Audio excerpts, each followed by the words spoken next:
as long as you have a way to get them back, the people who are invested, they're going to come back. SEO plus story plus social proof is like the most magical marketing combination under the sun. All right, welcome to today's episode, my friends. How the heck are you? Rick here, obviously always joined by QUAY.jo.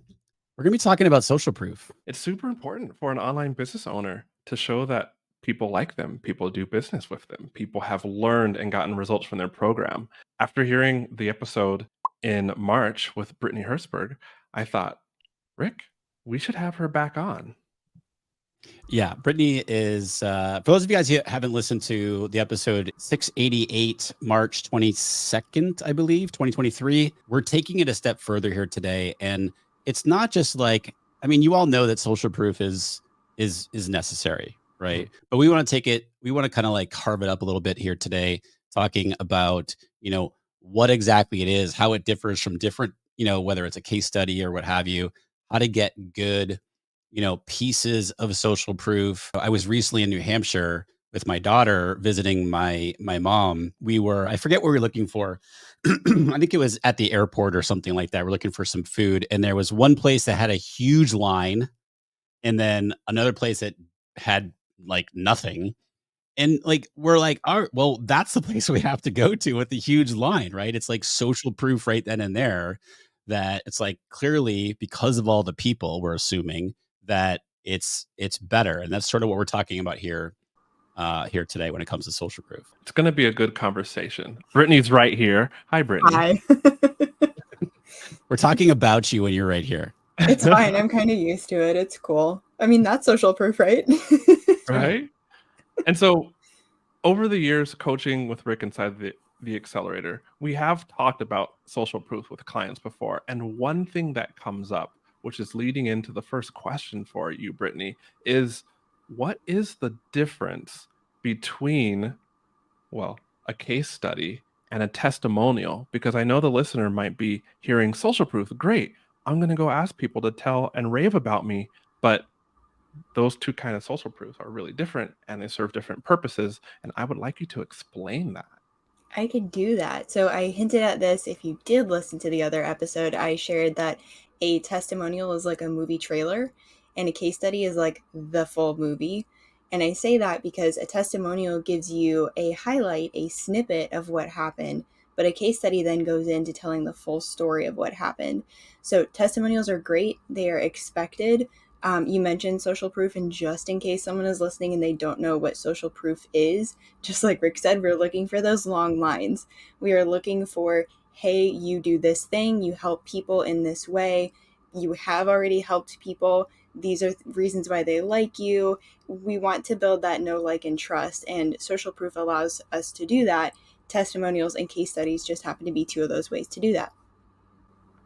So with I mean, now that we've distinguished between the two, and I realize this is kind of a loaded question, but I'm going to tee it up for you anyway, because I legitimately, is there a one that's better than another? And sort of like part two to that is, it's like, if we could only get one, which one, quote unquote, should we try to get? This Black Friday, it's not about the hype, it's about the real deal. Get 50% off my entire suite of courses designed to cut lead costs and grow your email list, create a low-cost tripwire offer so you can begin to make some of your money back from your ad spend, and fix your funnel so you can increase your sales. I like this. So I wouldn't say that one is better than the other. They do different things. Okay. Everyone is going to be looking for the testimonials. So you definitely want to make sure you have that. And then, yeah, because you want to have testimonials no matter what. People are going to expect to see that on your website, on your social media, in a pricing guide, in things like that. Case studies, they might not expect to see, but it's going to, especially if you write them with SEO and story like we talked about, that's going to help you get found. So it's a lead gen, and it's also a conversion piece of marketing. And then it could even be a piece of retention marketing as well. I hope I answered part two, because I think I forgot that one. Yeah. When you say retention marketing, do you mean in terms of like a membership or something like keeping people around? Okay. Yeah. I know that we broke it down in that first episode that we recorded earlier this year, but for those people who haven't listened to it yet, and this is by no means like all encompassing of that episode, but can you just sort of share real quick of like, what does it mean to have like story based, testimonial, social proof, case study, that sort of thing? So when you have a story-based piece of social proof, like a case study, it really allows you to go deep with those connections with people. Let's say a stranger is finding you online. They type a question into Google, your case study shows up, they go over to read it, they've never seen your name before, they don't know the person who's featured in the case study. A story is going to keep them reading down the page. So what I highlighted in that episode was my PET framework, PET, and what that does is it gives you a structure for that story. What was the problem this person was facing before they worked with you? What was their experience like of actually working with you? And then what's the transformation, internal and external, since they worked with you? So that's like super in a nutshell, but we want to include the story because it allows for those connections. It gives you that know, like, trust pretty quickly, and really just like let someone drop directly into your world. And how is that SEO a bull? How is that like? Good word. Yeah, thank I you. like it. What role does SEO or can SEO play in that though? The role that SEO can play, and the reason I tuck it into every piece of copy that I do, is because I want that piece of copy to help you get found online. I want it to be working for you. I mean, quality of life is really important, and that's something that you guys highlight on this podcast. So SEO lets you go live your life and continues to let marketing happen in the background. So like I said, someone's typing a question into Google, your case study shows up. Your testimonials have the capacity to do this as well. If you include some specific keywords in there, or just keep an eye out for the keywords in the testimonials, which I'm sure we'll get to, but that's what SEO can do, is actually make you findable. Yeah. Mm-hmm. So when you say somebody searches Google or searches on Google a question and your case study pops up, your testimonial, where do you recommend that the listener put that on their website to get the biggest The effect? case study or the testimonial? Case study. Case study, you can have it as its own standalone web page. Like if you think of having an about page, you could take a web page like that and create a case study there. You could also feature them on your blog. I said this last time, and I still haven't found any pros or cons from an SEO perspective of why you should have it as a blog versus a web page or vice versa. You mean having it as part of a blog post? Actually having it as the blog post. As the blog post. Mm-hmm. Okay. You could do it a couple different ways, but the way I'm thinking of it is I'm creating this story, I'm highlighting this person and their experience as its own blog. Gotcha. Okay. Mm-hmm. I feel like a lot of people could really use something like this on their about page too, because many about pages are pretty simple and they end in a dead end. Yeah. Have you seen that for your clients? And have I seen their about pages just like coming to a complete stop? Yeah. And that's actually a really good point. When you have a case study, no matter how you have it or where you feature it, you can link to it from different pages, which is another SEO thing, is actually helping people navigate your site in a smart, strategic way. So you could have it featured on your services page. You could have it featured on your about page. You could have it featured on your home page. You could have it featured on a sales page. Like there's a ton of different ways to use it. Intriguing. So it would be awesome for the listener if you could explain just your best strategy for using case studies or testimonial, let's call it social proof, on social media to initiate those sales conversations. Yeah, so again, there's like a myriad ways that you could use it, but to keep it simple, I'm a big fan of stories as well, and that is an easy place, especially if you're like, I want to share social proof, but I feel a little bit weird. It feels like bragging. People need to see that. So at least if I invite you / challenge you to put it in the stories, whether it's just a quote from someone, or maybe you have a case study and you're just going to link it. What that's going to do is, again, we're kind of building instant trust with that reader, because they see that you've helped somebody else, and they can go and they can read about how they can verify it. They're like, okay, I can trust them. I could maybe do business with them now or in the future. I like them. Like, I want to stay in their world. And from there, they can come back and, I'm the kind of person that if I see a testimonial or if I see a program or if I see something from someone and I like it, I reach out and I say hi and I tell them that I like it. So that's where that conversation can continue. So you could put it in your stories for sure. It goes away in 24 hours. You're not like married to it. You're just kind of like, hey, this is out here if you want to see it.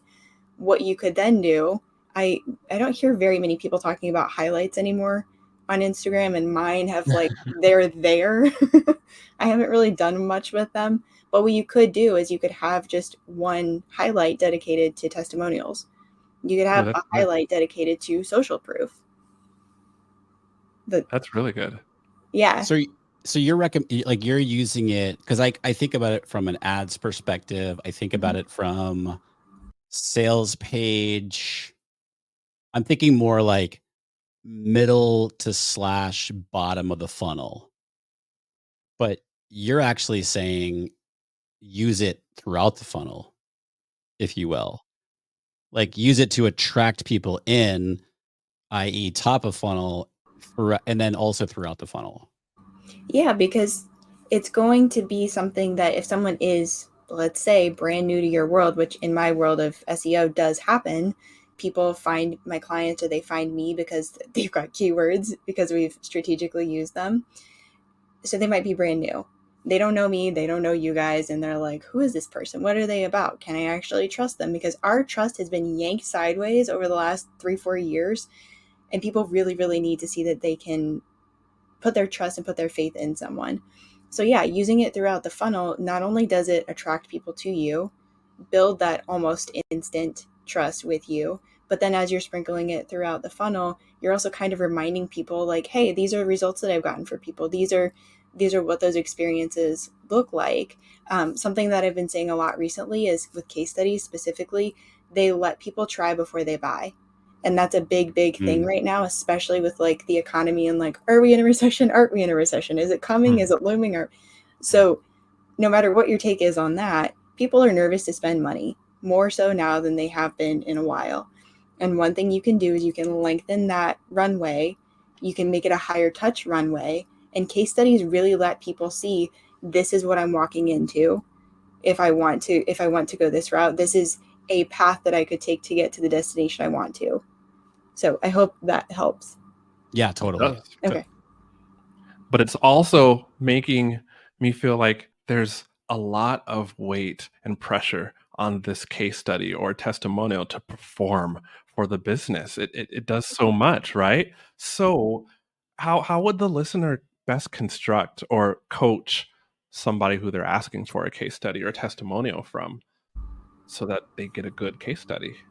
I love this, and it's something that is so simple, and yet we all kind of, I mean, I've done it in the past, like we all kind of mess it up. You just got to be specific with your questions. And you can do that by thinking of, what do I want to get from this? How do I want to use it? Maybe you give yourself like that task of figuring out 1 or 2 specific places you want to use this. This came up recently with a client. He created a course and we were drafting out the sales page, and he's like, what kind of testimonials should I ask my client for? Because he hasn't sold this specific course yet, but he's helped people in this way before. So I said, ask this specific question and this specific question. And he did, and he got back. He was like, wow, that really worked. And I was like, yeah. So the specific questions that you could ask as an example would be, I love fill in the blank or finish the sentence. I actually have a testimonial template, and I call it like a Mad Libs social proof thing.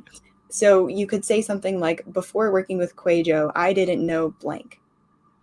I was nervous about investing before working with Rick because of blank. Then you're actually getting specific lines that you could either use it internally to help you write your copy and tighten up your messaging, or you could actually take those and put those out on social media, use it on your sales page, sprinkle it on your website.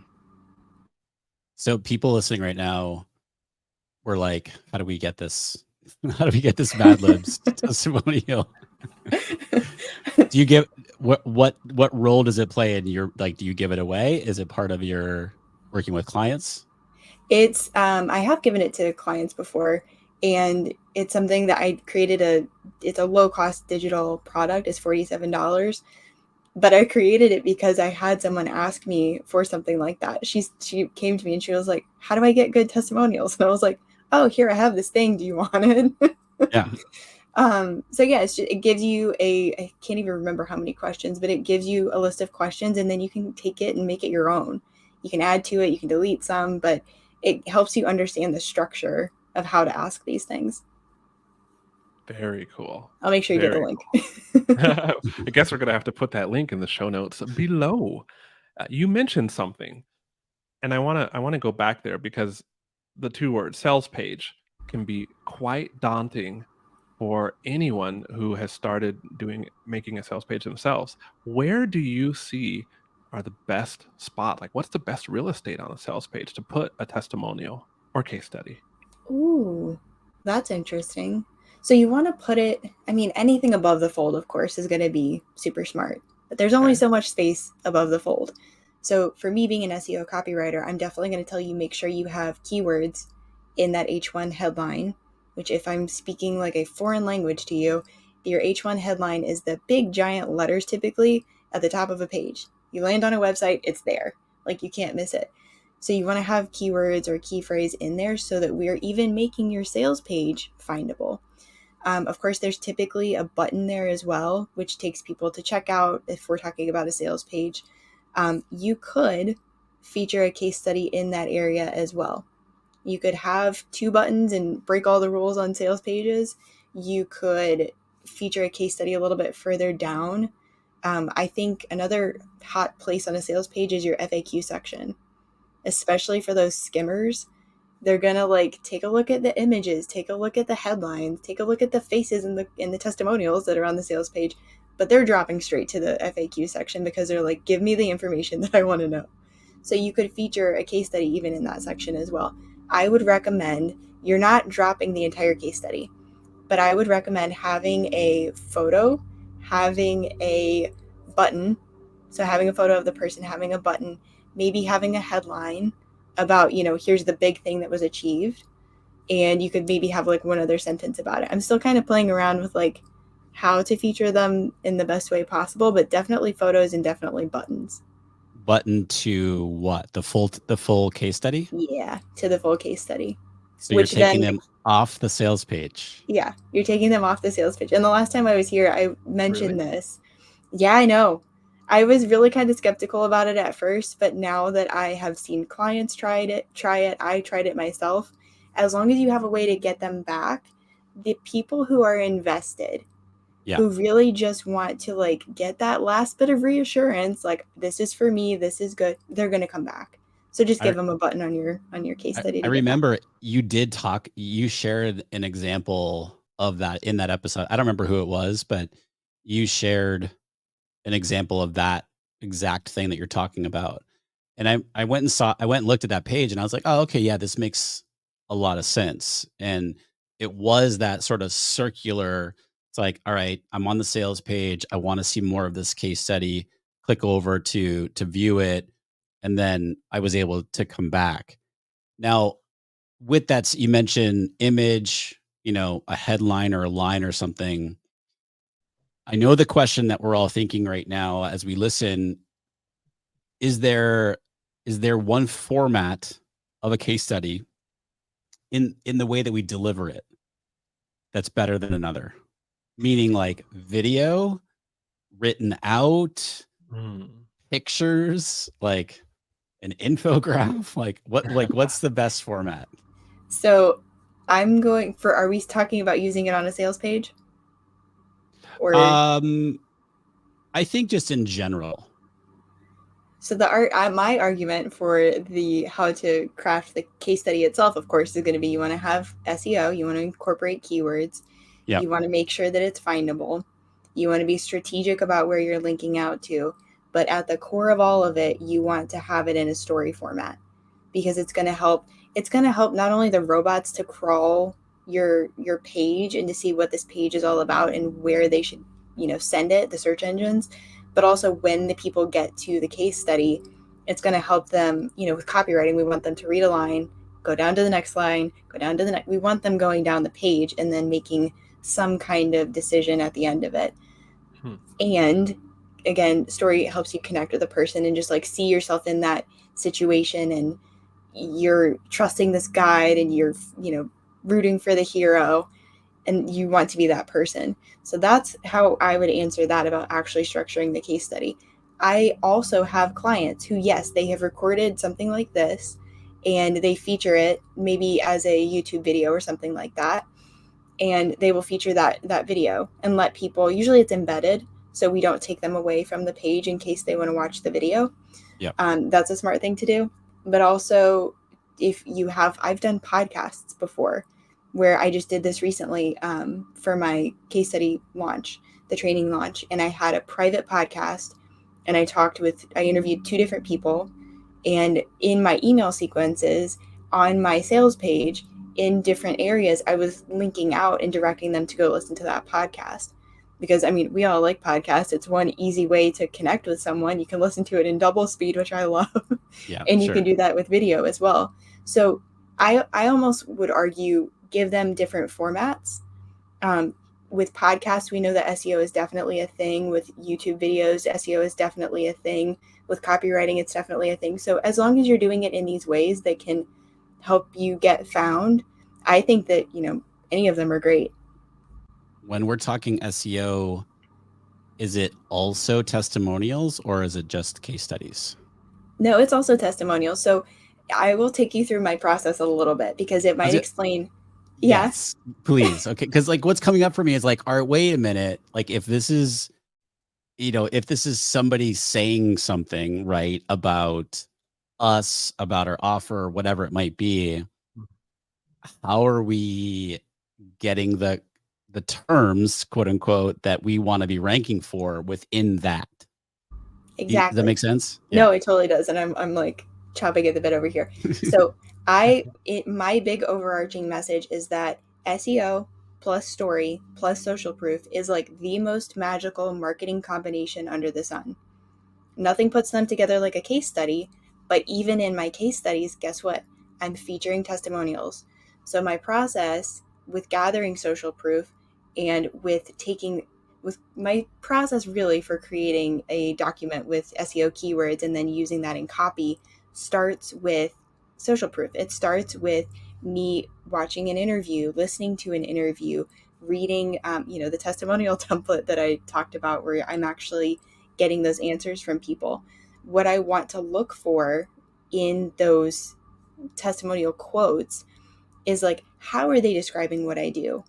How are they talking about me? How are they talking about the program? What problems or pain points were they dealing with before they came to me? Why did they choose to work with me? And then what wins have they had as a result of working with me? And again, we talked about this last time, those emotional or internal wins, everyone is going to have that. Not everyone is going to have the external numbery wins, whether that's a dollar amount or a number of people or some, really impressive stat, but they're always going to have those internal wins. So I always, whether a client is coming to me for SEO copywriting, for case study copywriting, or for keyword research, I'm always starting with, what are your people saying? How are they describing it? Because that is what someone else is typing in that search bar. That is what somebody else is going over and clacking away and putting in Google. And that's where we want you to show up. So hopefully, does that spin some circles? Yeah. And okay. Yeah. It makes more sense now. I mean, and like for everybody listening, like definitely go back and like I said before, definitely go back and listen to the episode that I had done back in March with Brittany, because we talk about the whole, SEO's role in and leveraging it. We go into this topic that we're talking about a lot deeper. So I got 2 questions though, if I may.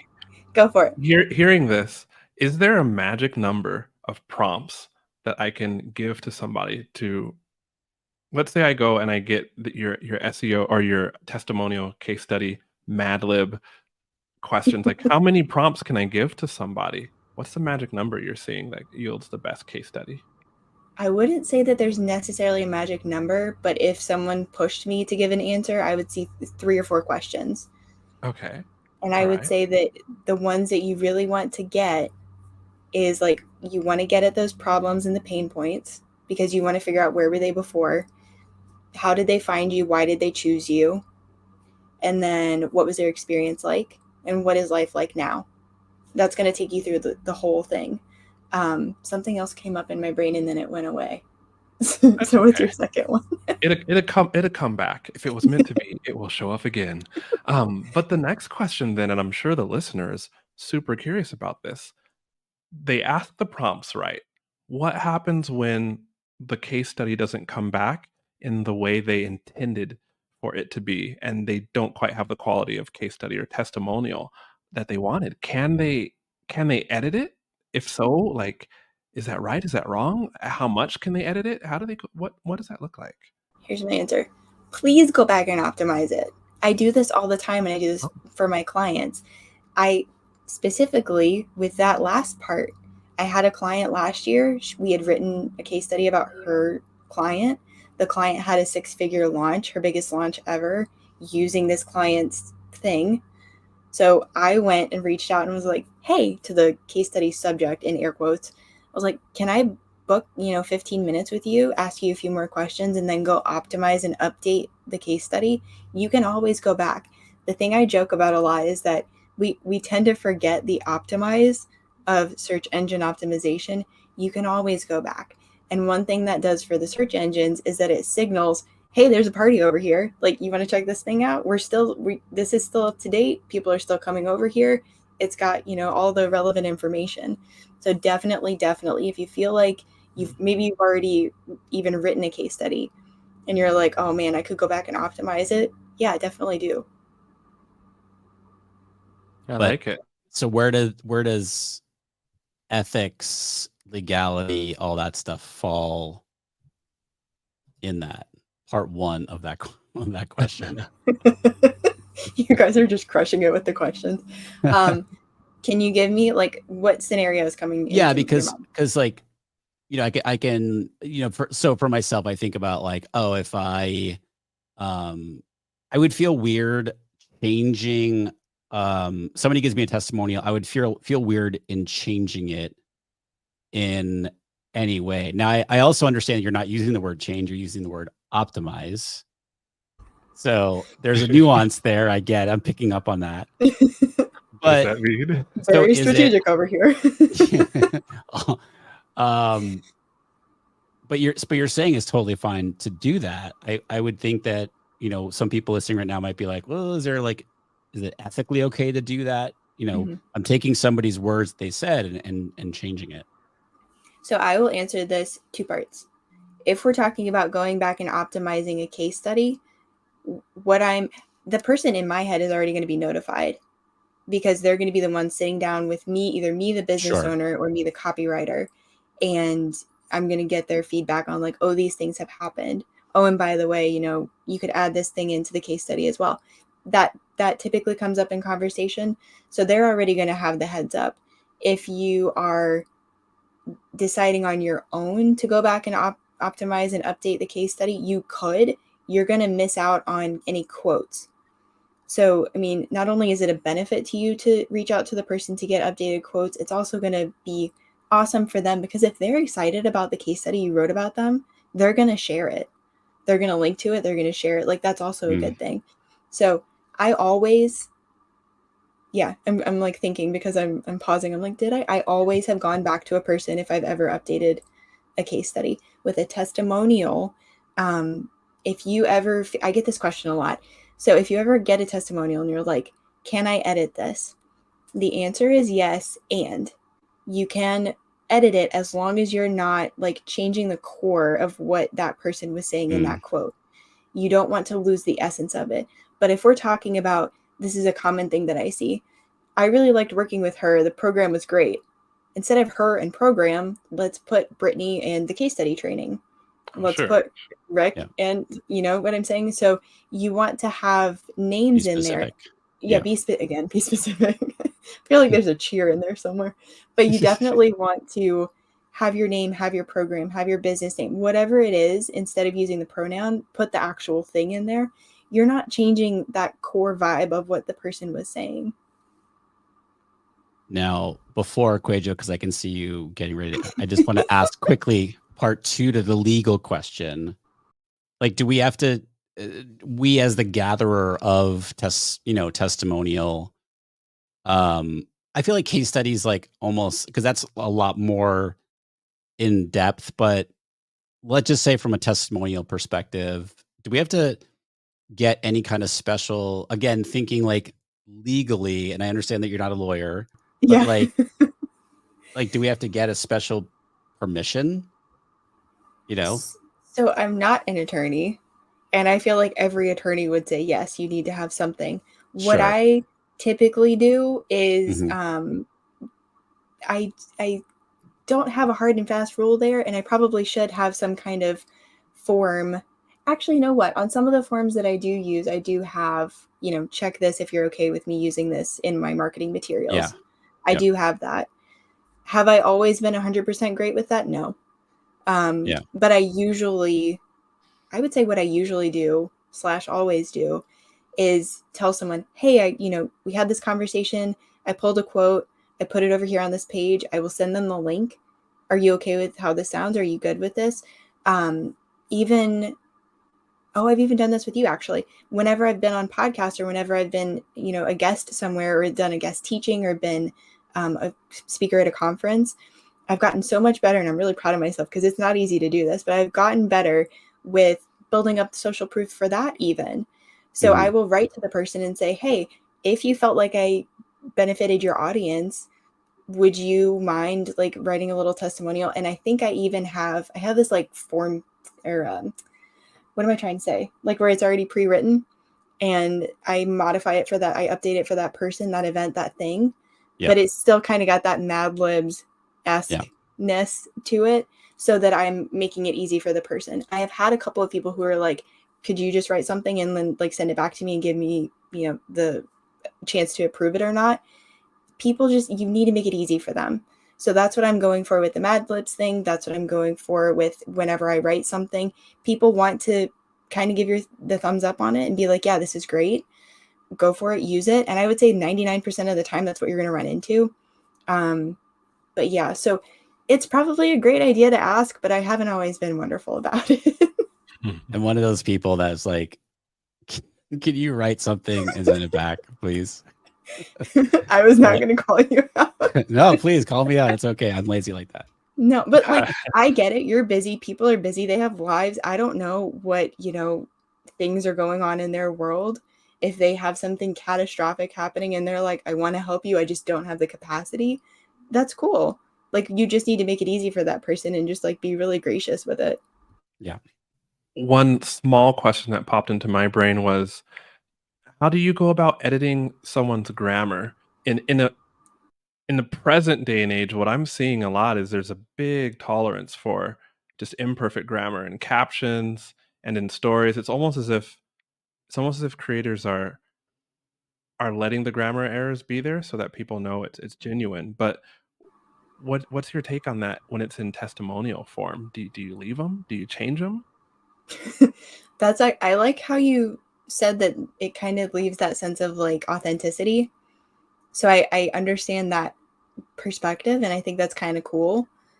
Me being me, I am like a little too my boyfriend is an editor. Like with the two of us, Oh. like our house is pretty organized. We have things like just so kind of so like I will edit for grammar. And typically it's like a period isn't in the wrong spot or a word was misspelled. So yes, I will edit that. I think that was also my very first message to Brittany McBean, which like she famously is like, I make typos, I make errors, I'm human.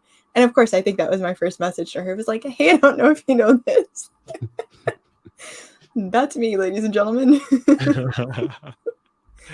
Wow, it's that everybody probably has a plaque or this little picture in one of their parents' house, but the one where it says like "Let's eat, grandma," and then "Let's eat, comma, grandma." Right.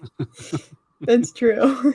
So how do we actually, I mean, we've got the Mad Libs, style questions. How do we actually get them? Are we just emailing? Are we trying to send them a hey, can you record a quick video? Like, because we were talking just a second ago, how do we make this as easy as possible for them to do it? So what are some suggestions for ways to do that? It's yes to all of the above. So what I like doing is, if we think about like a typical workflow of going through a client project, most people don't ask for any kind of testimonial, feedback, social proof until the very end.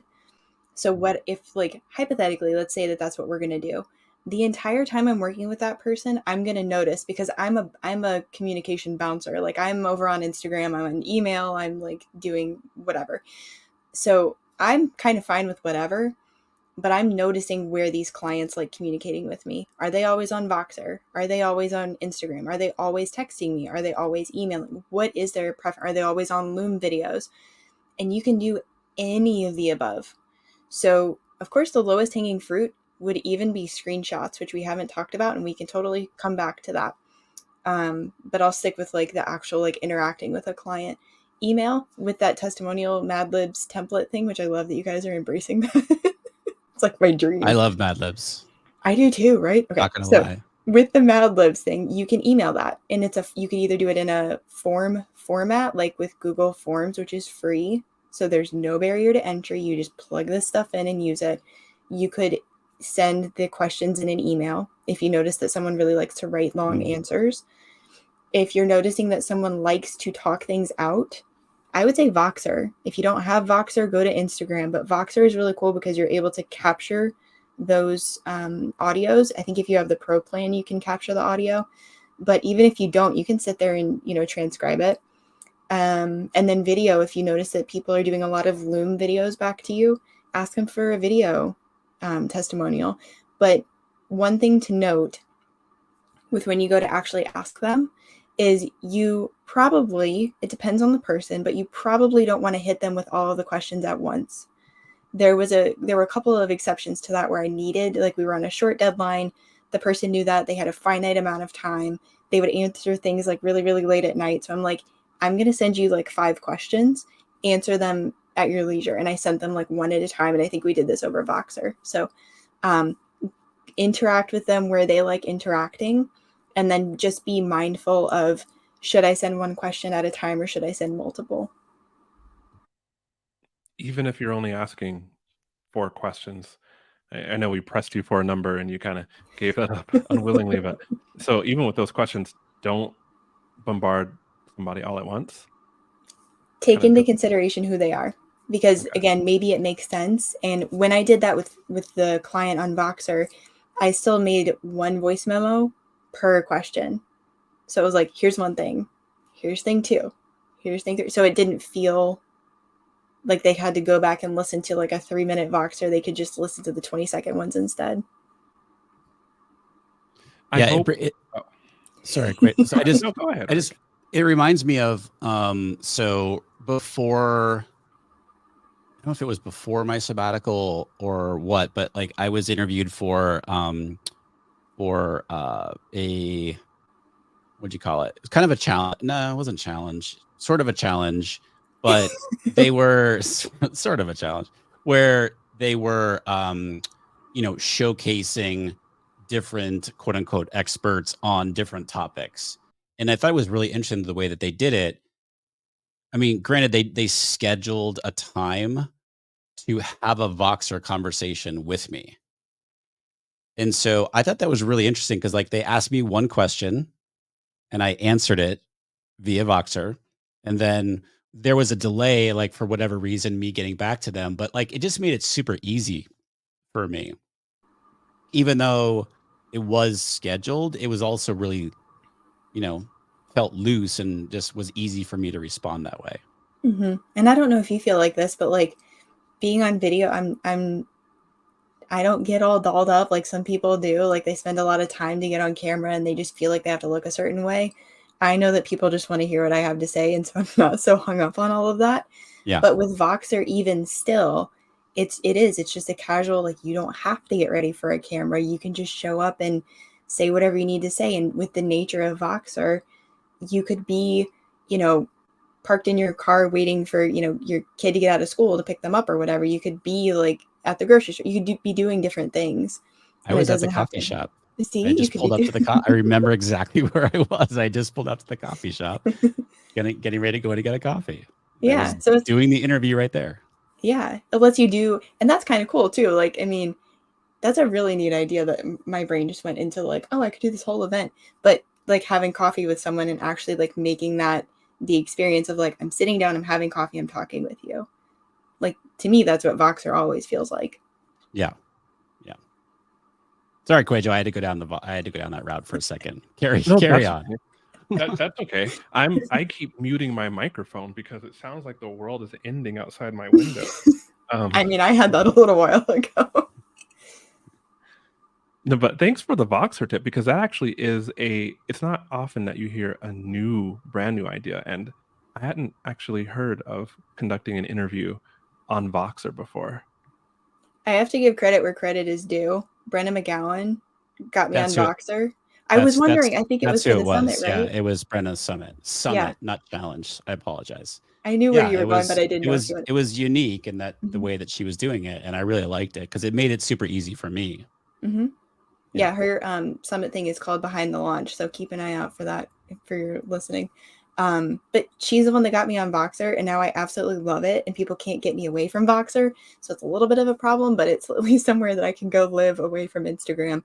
And I try to keep all the businessy stuff over there. So for me, with me being like really organized, it just works really well that like that's where I go, that's where I talk to clients, that's where I talk to my coaches. It's a place that I can grab those voice memos. And this is even something that you could do for your own social proof. I have had someone leave a really good voice memo, and then I asked them if I could take that and use that, because you can pull Voxer memos and you can use the URL, and you can like weave that into an email. Brenna has done this beautifully, and again, that's who I learned it from. You can pull the Voxer, you can pull that link, and you can use it. I know there's just like a world of possibilities, but audio, like if you're not going to do video, at least do audio, because that gives you that instant connection to the person. I mean, you're sitting here listening to a podcast because you like audio. Think about why that is, and think about what you could do with that for your audience. You also mentioned screenshots. Oh yeah. Like, I was going to ask that earlier, but I was like, are we getting, is it too like a technical of a question? But I always find that, like, especially if it's in like a community or a Facebook group or something like that, where you grab a screenshot with their permission, of course. If it's a screenshot, I don't know, it for me personally, like psychologically, it holds a little higher value rather than just something written out. Like, what's your thought on that? Answer that, please, because I've had other people argue the other way and say screenshots look kind of cheap, and they would rather just lift the text and then type it onto the website. So I got to hear, what have you found that's better? Here we go. So I love screenshots. For those of you who are not watching, Brittany just leaned back in her chair and cracked her knuckles, like just like, let me in, let's go. Okay. I love screenshots because I am all about like authenticity and being genuine. So if you have the screenshot, that's that person's words. I mean, unless you're taking the time that none of us have to go and fabricate screenshots. I mean, if you're doing that, all right, that's a way. But I love screenshots because it just shows that interaction between those people. And I never thought about using it for myself until I started seeing them on sales pages and on other people's social media. I was like, oh, I really like that. They had a conversation with a person, and here we are. And there's a few different ways that you can do screenshots, because I also want to talk about accessibility of them here, because I learned a really awesome tip from Erin Perkins. So bring me back to that if I forget. But when it comes to screenshots, if you were talking about like if you're in a Facebook community or something like that, and you're getting the permission from the person to include their picture and their name, that's cool. And you can also use screenshots without identifying who the person is, and you don't have to go. And that's why in my head it's kind of like a really low hanging fruit, because you could have, like, I've done this before where I have a client. It's really funny. I'll tell you the whole story. But like, I had a client who texted me, and I grabbed a screenshot just of the words. You couldn't tell who sent it. There was no picture. There was no name. There was no company. It was just her words. I put it in an email and used it as social proof for something. And I reached out to her and I was like, hey, I don't know if you saw, but I mentioned you know, this is in the email this week. at the same time, she was writing me to say, oh my gosh, you used that. That's amazing. People's biggest fear with doing something like that and using a screenshot is that people are going to come back at them and be mad and be upset and be offended. They are most often flattered. They love, and especially if they're in your community and they consume your stuff, they are flattered that you do that. And so for me, having that positive reinforcement, I was like, oh, people like this. I know I like it. So that's kind of cool to hear that from other people. So in my mind, in my practice, I don't ask necessarily if I'm not going to identify them. If I'm going to identify them, I definitely ask. Do you consider including somebody's Facebook profile picture on a screenshot, identifying them? Yeah. Yeah. I do. And I have done that. And again, if I'm going to do it, I'm going to ask them before I do that. I don't even take the screenshot before I ask them if I'm going to have any identifying information in there. Accessibility. Erin Perkins. Yes. Erin Perkins. Okay. You have to have her on. If you haven't had her on, like, highly recommend. She's amazing. She is deaf and blind, and she has all of these tips and tricks about, how to make your anything accessible. And I remember asking her when she came on our show about the screenshots, because I was like, I have these things. They have great text. How do I make it so that someone can read it? Do I shove all of that in the alt text? Her recommendation, of course, you're going to create a keyword-rich image title.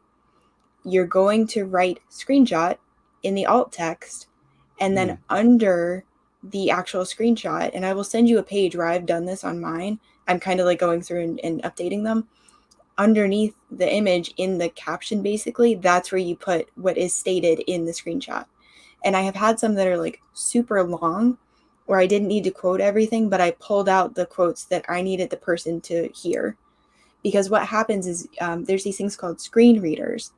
And I've had my my friend Robbie, who is also blind. She's a blind web developer, which I don't know how she does it, but it's incredible. What? Yeah, Awesome. She's got skills. But she had me on the phone one day, and she was like, this is what my screen reader is picking up on your website. And it was reading, and that was when I learned, oh, I can't have like IMG 4532 because that's what it's saying to her. She has no idea what that image looks like. So when you have a screenshot and you do the alt text and the caption like that, you have the screen reader is like going to read the alt text as screenshot, and then it's going to read the image caption as whatever you type in there. So they're hearing that really important part. The end. The I'm end. so glad you bring that up. Like, I haven't thought about that. It's like, Yeah.